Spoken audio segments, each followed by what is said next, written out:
সাহাবায়ে কেরাম ছিলেন এমন ঈমানওয়ালা ছিলেন, তারা নিজের জীবনকে বাজি রাখছে, কিন্তু তারা মুশরিক বেঈমানদের কাছে মাথা নত করে নাই। এই জন্য যুগে যুগে যতগুলো ঈমানওয়ালা সাহাবী ছিলেন, সাহাবীদের ঈমানের পাওয়ার এমন ছিল যে হাজার হাজার টাকার তাদেরকে অফার দিত, তাদের সন্তান সুন্দরী সুন্দরী নারীদেরকে অফার দিত, কিন্তু আল্লাহর কসম করে বলি 1 সেকেন্ডের জন্য তারা মাথা নত করে না। নবীজির একজন সাহাবী ছিল যার নাম হচ্ছে আব্দুল্লাহ ইবনে হুযায়ফা। তিনি ঈমান এনেছিলেন। তিনি একটা কাফেলা নিয়ে রোম সম্রাটের দিকে রওনা হয়ে গেল। রোমের বাদশা তার সৈন্যদেরকে বলে দিল, সৈন্যরা আমার, যুদ্ধের মধ্যে যা কিছু হোক না কেন, ওই যুদ্ধের মধ্যে তোমরা জয়ী হও বা না হও কোনো কথা নাই, কিন্তু মুসলমানদের 3 থেকে 4 জন অথবা বেশিও হতে পারে, কিছু সংখ্যক মুসলমানদেরকে বন্দী করে আনবা। ওই সময়ের মধ্যে সবচেয়ে শক্তিশালী ছিল রোমের সম্রাট। সে তো শক্তিশালী ছিল, রোমের সম্রাট ওই সময়ের মধ্যে যা বলতো গোটা পৃথিবীর মানুষ তাই মানতে বাধ্য হতো। কারণ রোমের সম্রাটের টাকার অভাব ছিল না, টাকার অভাব ছিল না, পয়সার অভাব ছিল না, ক্ষমতার অভাব ছিল না। রোমের সম্রাট গোটা পৃথিবীকে রাজত্ব করেছেন, শোষণ করেছেন। রোমের সম্রাটের মেসেজ পেয়ে তাদের সৈন্যরা সবাই একত্রিত হয়ে যুদ্ধ শুরু করল। যুদ্ধ করতে করতে এক পর্যায়ে তাদের মুসলমানদের কিছু সৈন্যকে তারা বন্দী করে ফেলল। আব্দুল্লাহ ইবনে হুযায়ফাকে সহ বন্দী করে ফেলল। আব্দুল্লাহ ইবনে হুযায়ফাকে সহ বাদশার কাছে নিয়ে গেলেন। বাদশা মুসলমানদেরকে জিজ্ঞাসা করলেন, কি ব্যাপার, তোমরা কি সবাই মুসলমান?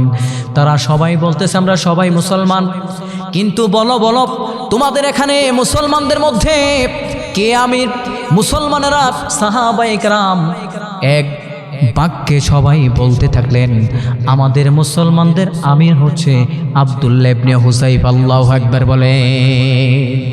আব্দুল্লাহ ইবনে হুযায়ফার চেহারা এত সুন্দর ছিল, বাদশা সুন্দর চেহারা দেখে আব্দুল্লাহ ইবনে হুযায়ফাকে বললেন, আব্দুল্লাহ রে, বিশ্বাস করো, তোমার চেহারা এত সুন্দর, তোমার বডি ফিটনেস এত সুন্দর রে আব্দুল্লাহ, তোমার মতো নওজোয়ান যুবক আমি বাদশা দেখি নাই।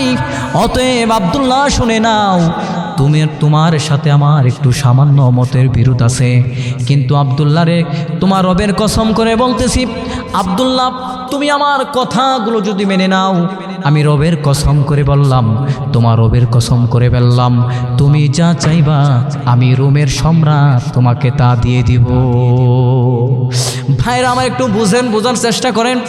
সাহাবায়ে কেরামের ঈমান এত দামি ছিল, সাহাবায়ে কেরাম টাকার সামনে মাথা নত করতেন না। তারা কোটি কোটি টাকার সম্পদের সামনেও মাথা নত করতেন না, বাড়ি গাড়ির সামনে মাথা নত করতেন না, নারীর সামনে মাথা নত করতেন না। আব্দুল্লাহ ইবনে হুযায়ফাকে বাদশা আবার প্রস্তাব দিতেছেন, আব্দুল্লাহ রে শোনো, তুমি যদি আমার প্রস্তাবনা মেনে নাও, আমি আবার কথা দিয়ে দিলাম, তুমি যা চাইবা তাই দিব। আব্দুল্লাহ কোনো কথা বলে না, আব্দুল্লাহ চুপচাপ বসে আছেন। আব্দুল্লাহ মাথা নত করে বসে আছেন, নিষ্পাপ শিশুর মতো সুন্দর সুদর্শন যুবক। কিন্তু বাদশা নিজের থেকে প্রস্তাবনা করলেন, আব্দুল্লাহ শুনে নাও, তুমি যদি কালামা ছেড়ে দাও, মুহাম্মাদের ধর্ম ছেড়ে দাও, আমি বাদশা, রোমের বাদশা কথা দিলাম, আমার রাজ্যের অর্ধেক সম্পদ তোমার নামে লিখে দেব।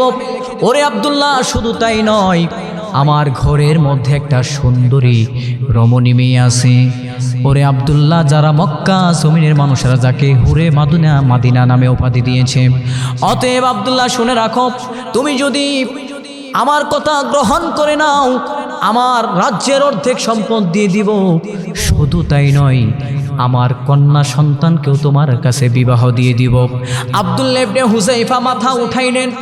আব্দুল্লাহ ইবনে হুযায়ফা চোখের পানি ফালাইতেছেন আর বলতেছেন, রোমের কুকুর শুনে নাও, ওরে রোমের কুকুর ভালো করে শুনে নাও, আমি আব্দুল্লাহ ইবনে হুযায়ফা কথা দিয়ে দিলাম, তুমি যদি এই রোমের পুরা সম্পদ যদি আমি আব্দুল্লাহর নামে লিখে দাও, তোমার সন্তানকেও যদি আমার কাছে বিবাহ দিয়ে দাও, তোমার গাড়ি বাড়ি সব কিছু যদি দিয়ে দাও, আল্লাহর কসম করে বললাম আমি আব্দুল্লাহ ইবনে হুযাইফা মাথা নত করব না।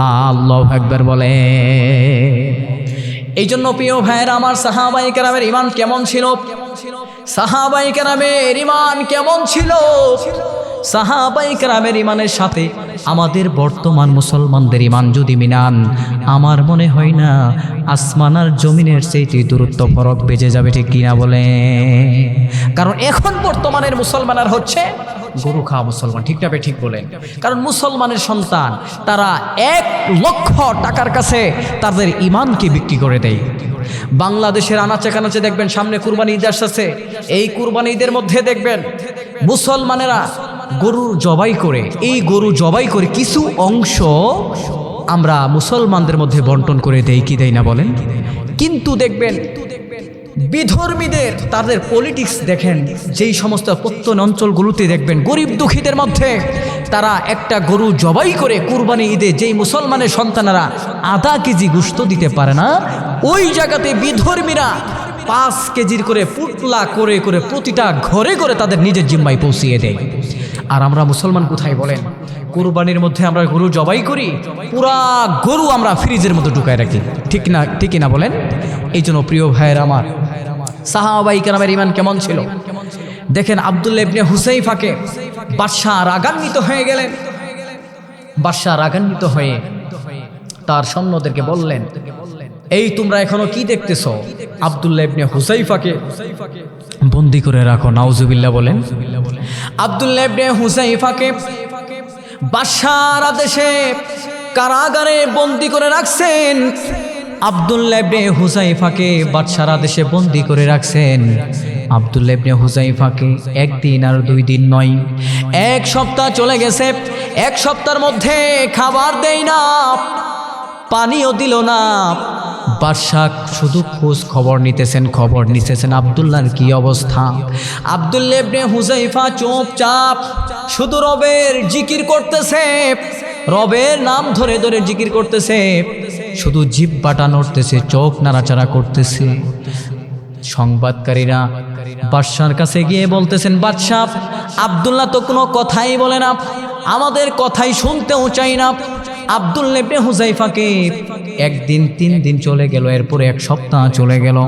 আব্দুল্লাহ একেবারে সুন্দর সুদর্শন যুবক, একেবারে জীর্ণ শীর্ণ হয়ে গেছে। আব্দুল্লাহ ইবনে হুযাইফাকে বাদশাহ বলতেছেন, যাও এবার গিয়ে আব্দুল্লাহর খোঁজ নাও। আব্দুল্লাহ ইবনে হুযাইফার কামরায় চলে গেছে। আব্দুল্লাহকে গিয়ে বলতেছে, নোরে আব্দুল্লাহ এবার শোনো, বাদশার কথা মেনে নাও। আব্দুল্লাহ ইবনে হুযাইফা বলতেছেন, রবের কসম করে বলি আমি আব্দুল্লাহর জীবন চলে যাবে, কিন্তু ওই বাদশার কাছে মাথা নত করব না। আব্দুল্লাহ ইবনে হুযাইফাকে প্রস্তাবনা করলেন, আব্দুল্লাহ রে, বাদশা তোমাকে ডাকছে। আব্দুল্লাহ বাদশার সামনে গেছেন। বাদশাহ প্রস্তাবনা করলেন, আব্দুল্লাহ তুমি একজন সুন্দর সুদর্শন যুবক ছিলা, কিন্তু আব্দুল্লাহ তোমার চেহারার দিকে তাকাইতে পারতেছি না, তোমার চেহারা এত শুকিয়ে গেছে। ওরে আব্দুল্লাহ ভালো করে শুনে নাও, তোমাকে 1 সপ্তাহ টাইম দিলাম, তুমি মানলা না, কিন্তু আবার টাইম তোমাকে দিব না। আব্দুল্লাহ আমার যে ক্ষমতা তুমি জানো, আমার কাছে বিচার হচ্ছে তোমার মতো কোনো মানুষকে আমি 1 সপ্তাহ টাইম দেই না। যে আমার সাথে গাদ্দারি করবে, আমার কথা মানবে না, তাকে সাথে সাথেই আমি বাদশা তাকে গরম তেলের মধ্যে ফালাইয়া মেরে ফেলি। বাদশা তৎক্ষণাৎ আব্দুল্লাহ ইবনে হুযাইফা বলতেছেন, বাদশা যত পলিটিক্স করেন না কেন, আমি আব্দুল্লাহ ইবনে হুযাইফা মাথা নত করব না। তৎক্ষণাৎ সাহাবায়ে কেরামের মধ্যে একজন মুসলমানকে, সাহাবীকে আব্দুল্লাহর সামনে হাজির করলেন। আর বাদশাহ বলতেছেন, কি ব্যাপার মুসলমানের সন্তান, তুমি কি ঈমান ছাড়বা? কিন্তু মুসলমান ঈমানওয়ালা বলতেছে, না না ছাড়বো না, জীবন দিতে রাজি আছি, কিন্তু কাফের মুশরিকের সামনে মাথা নত করতে রাজি না।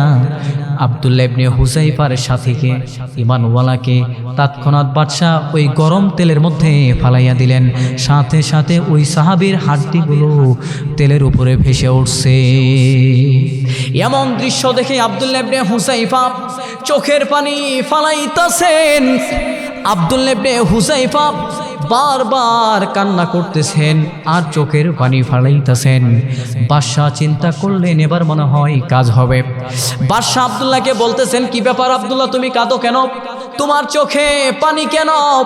আব্দুল্লাহ ইবনে হুযায়ফা বলতেছেন, বাদশাহ আমি আমার নিজের জীবনের জন্য কাঁদি না, আমি তেলের মধ্যে যখন আমার সাহাবীকে পাট ফালাইছ, অসংখ্য আসমানের ফেরেশতারা তাকে তার জান নিয়ে জান্নাতে চলে গেছে। সুবহানাল্লাহ।